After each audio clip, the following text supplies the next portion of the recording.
Assalamualaikum warahmatullahi wabarakatuh.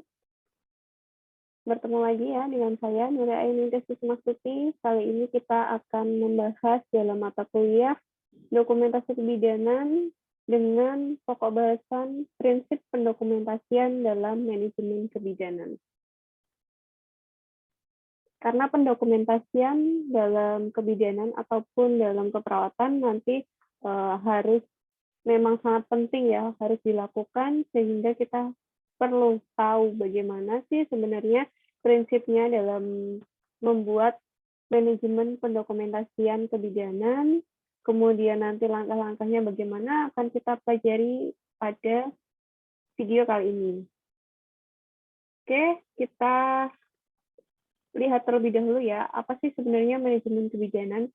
Manajemen itu adalah pendekatan ya. Jadi manajemen itu adalah pendekatan yang dilakukan oleh bidan dalam menerapkan metode pemecahan masalah acuan kebidanan untuk mengorganisasikan pikiran dan tindakan berdasarkan teori ilmiah.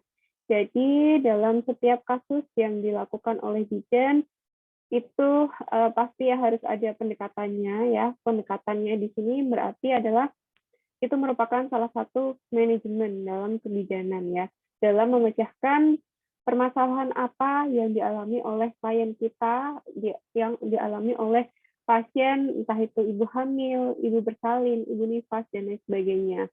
Yang pasti kasus-kasus tersebut masih dalam lingkup kebidanan. Sehingga bidan itu dapat memberikan asuhan kebidanan di sini ya, sehingga nanti bidan dapat mengorganisasikan pikirannya, dan juga nanti apa saja tindakan yang harus dilakukan, nah nanti akan ada dalam manajemen kebidanan ini. Jadi dalam manajemen kebidanan itu nanti akan ada 3 proses penting ya yang harus dilakukan oleh seorang bidan. Yang pertama itu adalah prosesnya bagaimana dalam pemberian asuhan kebidanan. Kemudian setelah itu keputusan yang harus diambil itu apa dari kasus yang terjadi pada saat itu, dan juga nanti penyelesaian dari permasalahan itu apa dari kondisi pasien yang saat itu sedang terjadi. Jadi di sini bidan itu dituntut ya agar bisa untuk berpikir secara kritis, berpikir secara logis dalam memberikan asuhan kebidanan kepada klien. Nah, bagaimana langkah-langkahnya dalam manajemen kebidanan?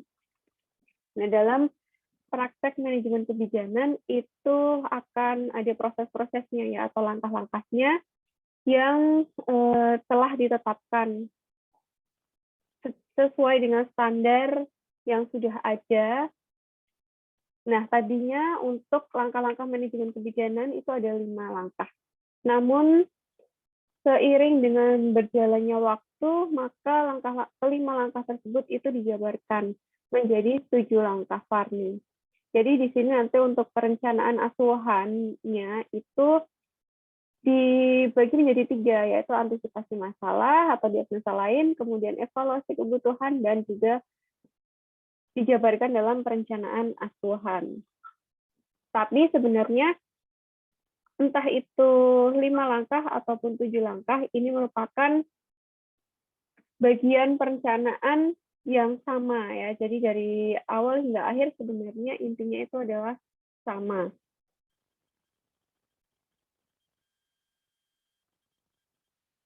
Yang pertama, kalau sekarang yang digunakan itu adalah 7 langkah Farney.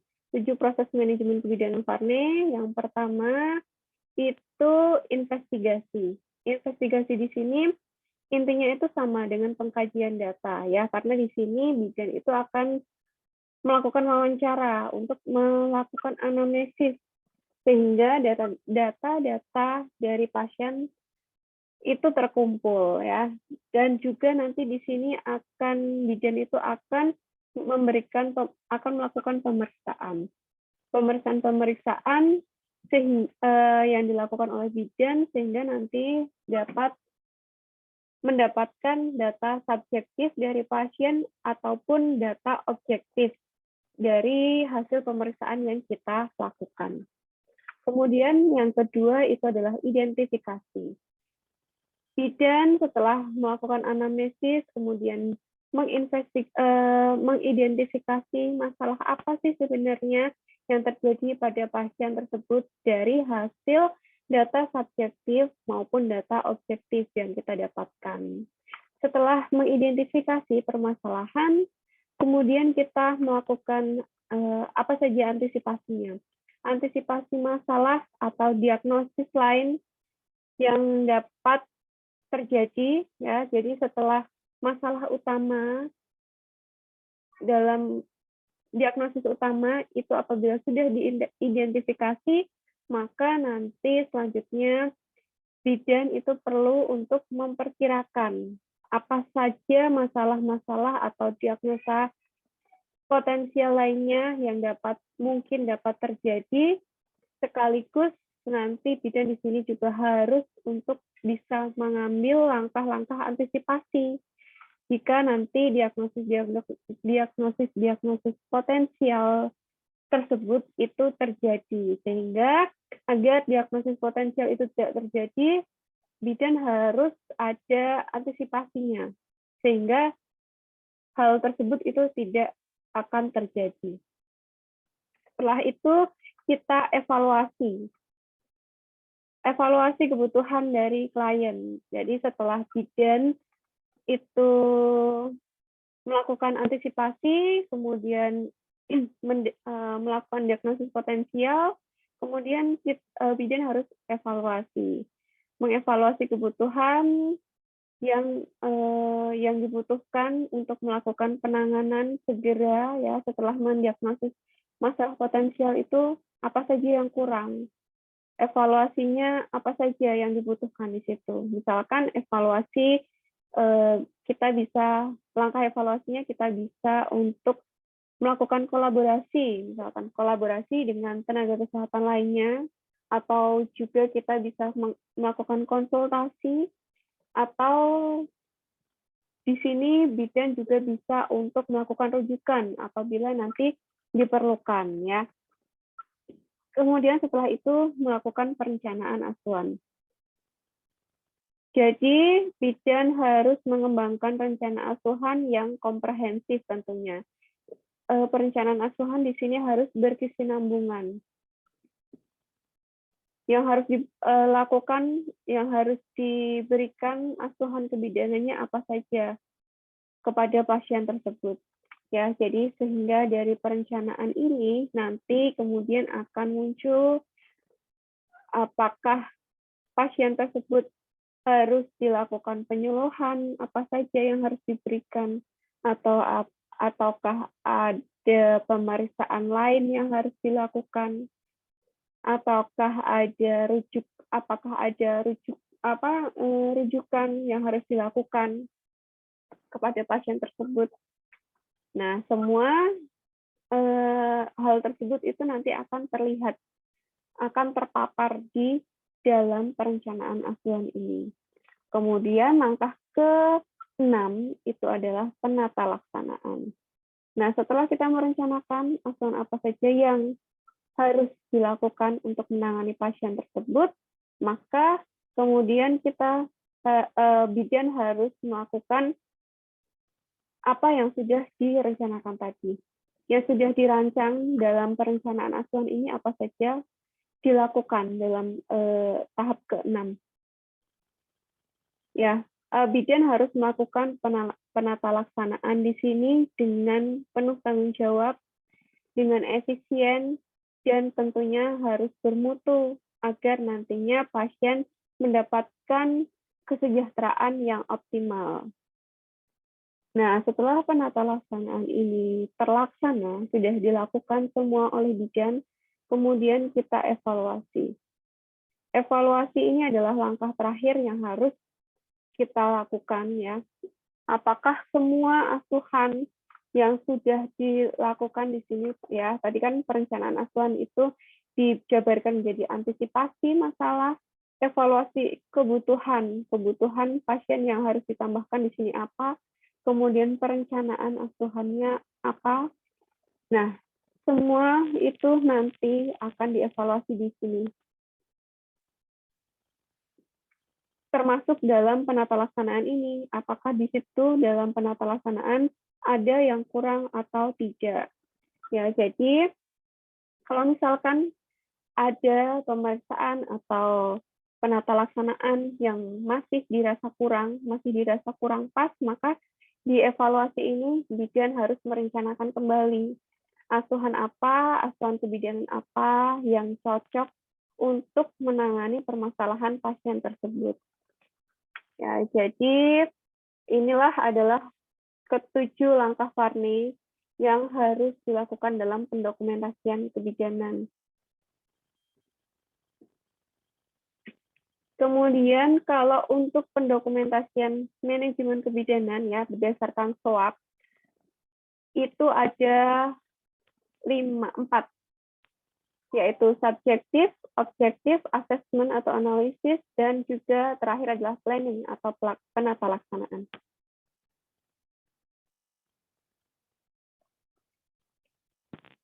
Ya. Jadi seperti yang telah kita pelajari ya dalam video sebelumnya ya mengenai dokumentasi kebijakan, bahwa dokumentasi itu adalah berupa catatan-catatan asuhan yang harus diberikan oleh bidan kepada pasien. Jadi dalam kita melakukan pendokumentasian itu harus dilakukan secara benar, memberikan asuhan kebijakannya kepada pasien dan harus benar di situ. Dan nanti di dalamnya akan tersirat ya dalam dokumentasi tersebut akan tersirat mengenai proses berpikir bidan yang sistematis sesuai dengan langkah-langkah manajemen asuhan kebijakan. Ya, jadi untuk pendokumentasian manajemen kebijakan dengan metode SOAP itu terdiri dari yang pertama adalah subjektif. Data subjektif yang harus kita kaji di sini yaitu nanti akan terlihat, kita bisa melihat dengan dilihat dari ekspresi pasien ya mengenai masalah yang sedang terjadi dalam dirinya, kemudian kekhawatirannya, dan juga keluhan klien tersebut itu apa ya, dicatat di situ sebagai ringkasan langsung dengan diagnosis. Jadi nanti data subjektif ini nanti juga akan menguatkan diagnosis yang akan disusun nantinya. Nah, data-data yang ditulis itu hanya yang mendukung dari diagnosis saja ya. Kalau dalam 7 langkah Varney tadi, berarti langkah pertama, data subjektif ini adalah langkah pertama, yaitu adalah pengkajian data yang didapatkan dari hasil kita melakukan anamnesis atau melakukan wawancara kepada pasien. Kemudian data objektif. Data objektif ini itu didapatkan dari observasi, baik itu dari pengamatan secara langsung maupun dengan melakukan tindakan terhadap keadaan pasien pada saat itu. Jadi observasi di sini nanti bisa dilihat dari gejala yang dapat diukur, kemudian dapat dilihat, dapat kita dengar, dapat disentuh, dapat dirasakan, ataupun nanti berbau. Dan juga dapat yang kita dapat bau ya. Nah, data-data objektif di data objektif ini nanti meliputi di sini ada hasil dari pemeriksaan umum, apakah di situ pemeriksaan umumnya itu baik atau jelek atau kurang, kemudian hasil dari TTV ya, dari pemeriksaan TTV, tanda-tanda vital, kemudian hasil dari pemeriksaan fisik, dan juga dari hasil pemeriksaan penunjang yang dilakukan. Nah, itu semua adalah termasuk dalam data objektif. Kalau data objektif itu adalah data yang kita dapatkan dari hasil wawancara. Kalau objektif dari pengamatan kita. Kemudian yang selanjutnya, yang ketiga adalah assessment atau analisis. Atau assessment ini adalah suatu penilaian ya. Jadi pendapat bidan terhadap masalah pasien berdasarkan data subjektif dan data objektif yang telah didapatkan itu apa, penilaiannya bidan bagaimana, pendapatnya bidan terhadap masalah pasien ya, tadi berdasarkan data subjektif dan objektif itu bagaimana. Jadi di sini nanti muncul tantangan untuk bidan dalam menganalisis ya, karena di sini nanti dapat terlihat bagaimana sih kemampuan logis bidan dalam menilai dari data-data subjektif dan juga data subjektif yang telah kita dapatkan. Nah, kalau dalam manajemen kebidanan, Varney, langkah ini, asesmen ini adalah merupakan langkah kedua, ketiga, dan juga keempat. Kalau data subjektif dan objektif ini adalah langkah pertama, karena mengidentifikasi masalah. Kemudian setelah asesmen, setelah melakukan analisis di sini, bidan kemudian melakukan planning atau penata laksanaan. Penata laksanaan di sini adalah komponen terakhir ya dari manajemen SWOT.